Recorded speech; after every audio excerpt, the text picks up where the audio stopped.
Very good morning, students. So in the last class we had discussed about the greedy programming approach, or we can say the greedy algorithm approach. In this type of approach, while retrieving or while providing the solution, what approach we are taking basically that at the point of the when we are solving the problem, so at the present time, whatever path or whatever step is giving me the benefit, I am going to take that. So this is the greedy approach basically. This is the greediness that we take into the greedy algorithms. So what is happening, there are most of the problems that we can solve using greedy algorithms or the greedy approach, but this is not we can say this is not the best option we will get always, or you can say this is not always possible, or this is not always the case that you are getting the optimal solution. Optimal solution is the solution that is the best among all the solutions available. So greedy approach does not guarantee the optimal solution, but still greedy approach is one of the approach that can solve number of problems. So the advantage and what is greedy approach and how it is going to solve the problem we have seen already. Today we are going to discuss one of the problem that we can use or we can solve using greedy approach. So the problem is the fractional knapsack problem. So what is the fractional knapsack problem?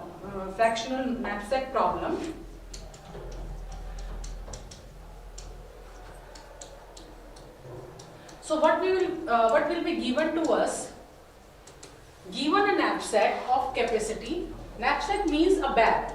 Given a knapsack or bag of capacity, say M.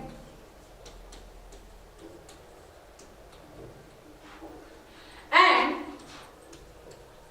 number of objects, maybe N, that can fill the knapsack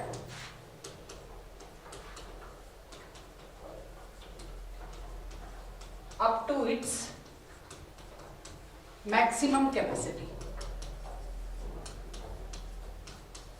Each object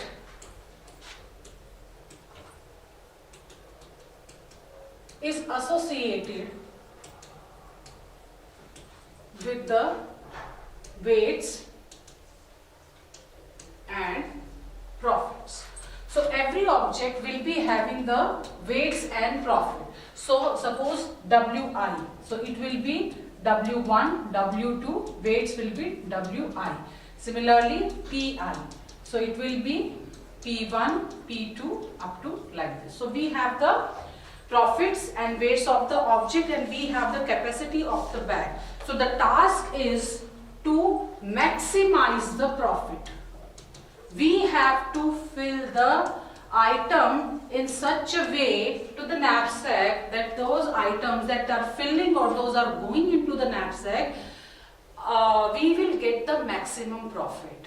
Okay, so there are a number of ways of doing this task. How the greedy approach basically takes up, that is the question now. Why it is called the fractional knapsack problem? Because items can be selected in fractions also. So item can be selected means 1, item cannot be selected at all means 0, and item can be selected as fraction also, 1 by I for example. So this is the 1 by I, or you can say I by I. Okay, so item can be selected in fraction also. That's why this is the fractional knapsack problem, and this is one of the optimization problem where we are trying to optimize the solution, and this is the maximization in the optimization because we want the maximum profits out of all the elements or the item that had gone into the knapsack to its full capacity. So this is what the fractional knapsack problem. So we will be given a knapsack with some capacity. We will be given with number of items with the profits and weights associated with it, and accordingly we have to find out we have to fill the knapsack with the objects, and then we have to calculate the profit. So we have to see which item will go to the knapsack and which will not go, which one will go in the fraction, and lastly we are going to compute the profit. So how the profit will be computed? This is how the profit will be computed. You have to compute PI XI. Okay, summation of PI XI. PI is the profit of the ith item and XI is the selection. X can be 0, 1 or fraction. PI is the profit of the ith item and our task is to maximize the profit. Max. So how we are going to do that? We will take one example. Say we are given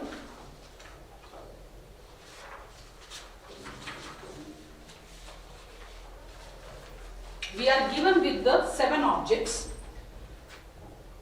P1, P2, P3, P4, P5, P6, P7 as 10, 5, 15, 7, 6, 18, 3, 7 and the weights W1 up to W7 are 2, 3, 5, 7, 1, 4, 1. These are the weights associated. So how the greedy approach will, work? It will compute the profit by weight ratio. So profit by weight will be computed. So how we are going to do? We will make one table. For example, these are the objects 1,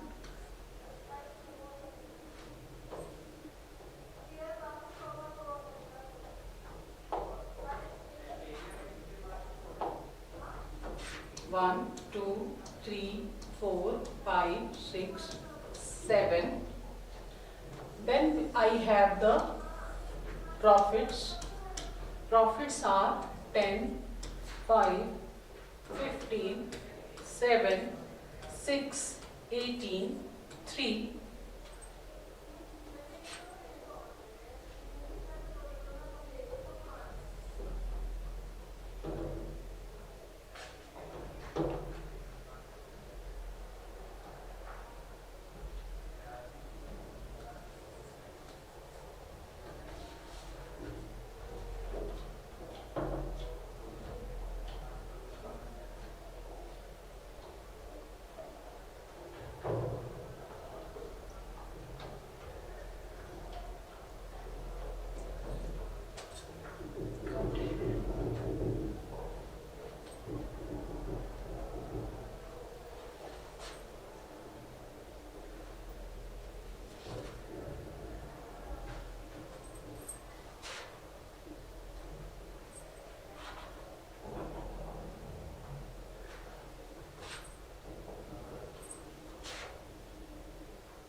Eighteen, 3, then the weights 2, 3, 5, 7, 1, 4, 1. This is given to us. Compute profit by weight, PIWI. So it will be 10 by 2, 5, 5 by 3, 1.6, 15 by 5, 3, 7 by 7, 1, 6 by 1, 6, 18 by 4, 4.5, 3 by 1, 3. Now arrange according to the increasing order of P by W ratio. That means the item we are going to select first will be the item which is giving me the maximum profit by weight ratio. That item will be selected first to go into the knapsack. Then the second item that has the second most profit by weight ratio according. So that's why we will arrange this first and then we will take one by one. So we'll rearrange it according to the profit by weight ratio. I, this was the profit, this is the weight, this is the profit by weight. Then this is the remaining capacity also we have to compute how much one is selected and how much remaining capacity is remained, and then the X means selection.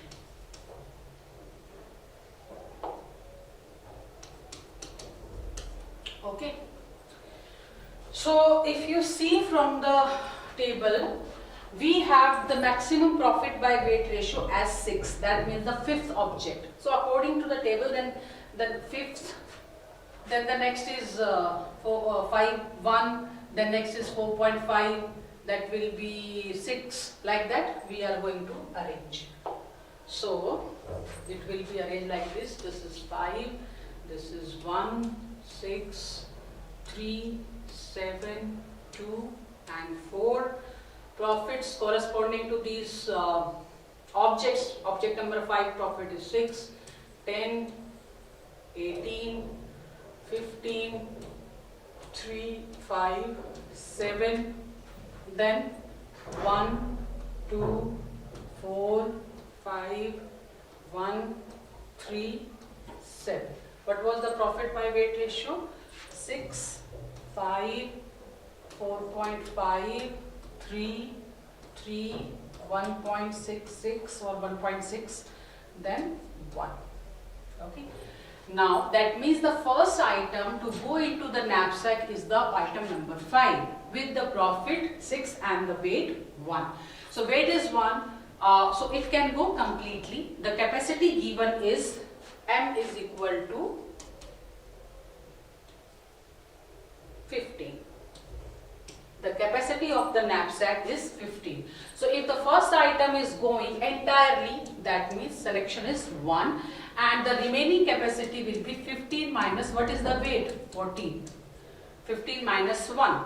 Okay, so the remaining is 14. The item has gone completely. The next item to be picked to go into the knapsack will be the item number 1, having the profit by weight, next highest profit by weight ratio 5. So this also can go completely because we have 14 remaining capacity. Okay, so that means it will also go completely, and 14 minus 2. 14 minus 2. The remaining capacity will be 12.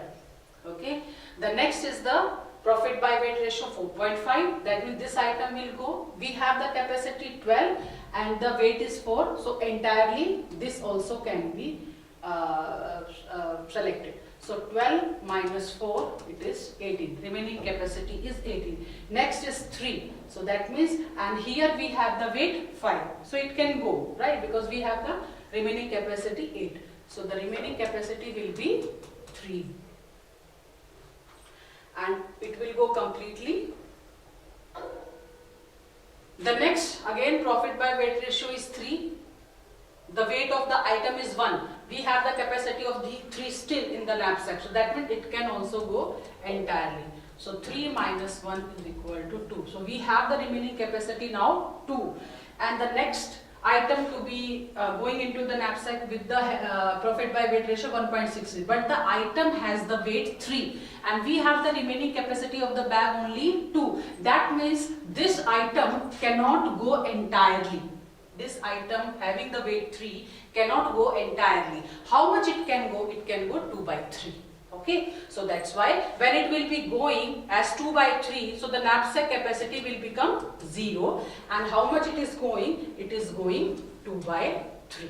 Because when it is going 2 by 3, that means knapsack will become, the capacity will become 0. So that means this item selection will be 0 and the capacity is basically 0 only. So this is the table. So we have the X value, we have the weight value, we have the profit value, we have the PI by WI ratio. According to PI WI ratio, we have calculated, we have checked, we have put the items into the knapsack. Now we have to compute the profit. What is the maximum profit after putting these items into the knapsack, what we are getting. So it will be summation of PI XI. That means PI first 6 into 1. plus 2 into profit 10. 10 into 1 plus 18 into 1 plus 15 into 1 plus 3 into 1 plus 5 into 2 by 3 plus 7 into 0. Okay, so it will come round 55.3. If we check 6 plus 10 plus 18 plus 15 plus 3 plus 3.3. When you solve 10 by 3, it is 3.3. It will come 16. 16 plus 3, 19. 19 plus 18, it will be 37. 37 plus 15, it will be 52. 52.3, 55. 55.3. So this is the maximum profit that the greedy approach gives us. So this is the fractional knapsack problem. Okay, another point is, again, we have to remember, greedy approach does not guarantee the optimal solution. Yes, it will give the solution, but it will always be optimal solution. This is not guaranteed by the greedy approach. So this is how the fractional knapsack will be solved using the greedy knapsack. Okay.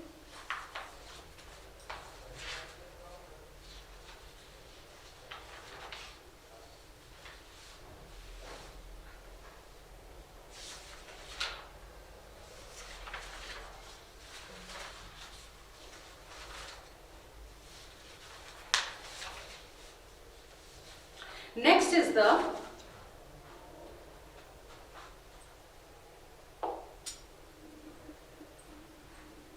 next problem, or we can say the next algorithm that we can we have in the greedy approach is the Kruskals algorithm.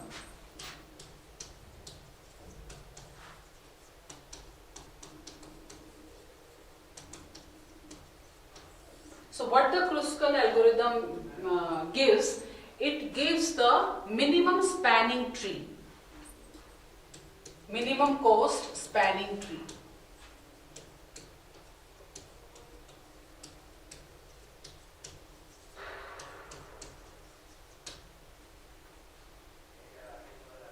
So for computing the minimum cost spanning tree, we can make use of Kruskal algorithm. Another algorithm that is used for computing the minimum spanning tree is the Prim's algorithm. Both algorithm takes the greedy approach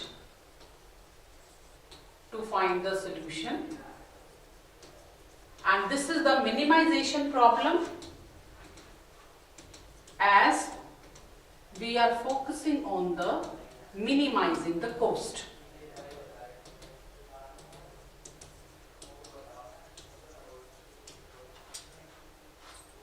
The fractional knapsack was the maximization problem because we were concentrating on maximizing the profit, but this is the minimization problem. This is one of the optimization, but towards the minimization side. So this is the minimization problem. So what happens in the we are finding the minimum spanning tree. How we are finding basically, we will be given a graph with the number of vertices and the edges, and each edge will be having a cost attached with it. So what we have to find out from that graph, we have to find a spanning tree or a tree, basically spanning tree, such that there is no cycle. First and foremost thing, there is no cycle attached, and secondly, the cost is minimum. Okay, all the vertices must be there, and we have to include the edges so that the cost will become minimum. So this is what the Kruskal and Prim's will do. For example,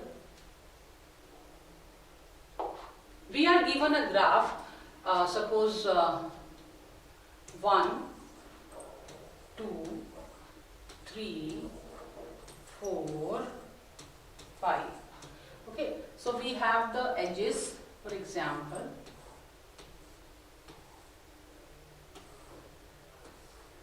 These are the edges, and there is the cost attached, maybe suppose 2, 1, 7, 6, this is 3, this is 1, this is 2, this is 3, suppose this is 4, like that.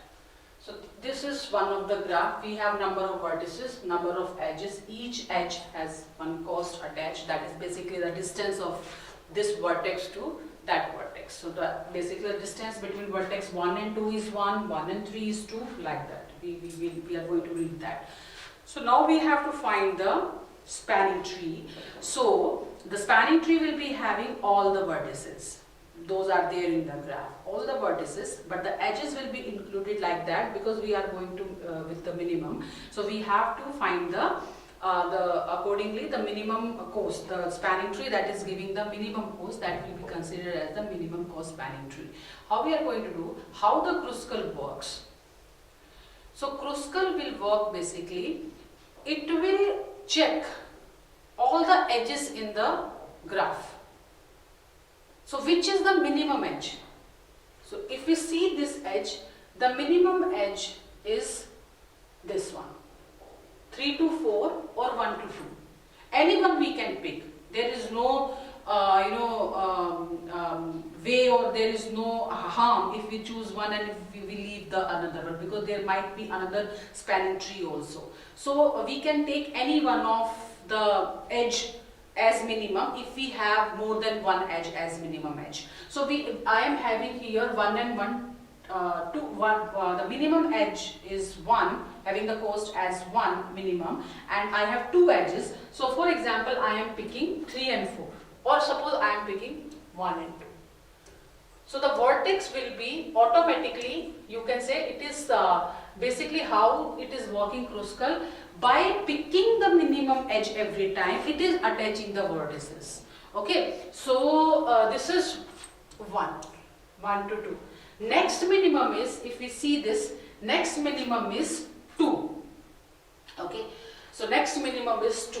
So 2 is here also, 2 is here also. So I can pick, for example, this with vertex 3. Next minimum is 3. Again, I have twice. 1 3 is this, 1 3 is this. Remember, whenever we are attaching the, whenever we are picking the edges, remember it should not make a cycle. Okay, so if we pick this 3, then also okay. If we will pick this 3, then also okay. It is duplicate edges are, duplicate minimum edges are there. Anyone can be picked. So for example, I am picking this.